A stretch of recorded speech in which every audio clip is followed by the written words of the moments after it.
Kaugnay na balita mga kabrigada, suspendido ang klase sa lahat po ng antas ng pampubliko at pribadong paaralan sa Masbate. Simula ngayong araw, September 29 hanggang October 4. Kasunod ito ng deklarasyon ng State of Calamity sa lalawigan, bunsod ng pinsalang iniwan ng Bagyong Opong. Ayon kay Governor Richard Go, layunin ng hakbang na ito na tiyakin ang kaligtasan ng mga mag-aaral at guro habang isinasagawa ang pagkukumpuni at rehabilitasyon sa mga silid-aralan. Bukod sa lalawigan, nag-anunsyo rin ng localized class suspension ngayong araw ang iba pang bahagi ng Luzon.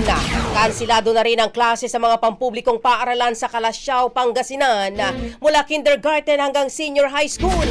Tinatayang 2.8 million naman na tao ang naapektuhan ng bagyo, habang 53 lungsod at munisipalidad naman ang nagdeklara ng state of calamity. Ang bahaging ito ay hatid sa atin ng PowerCell Salabat, ginhawa ng bawat nangangarap.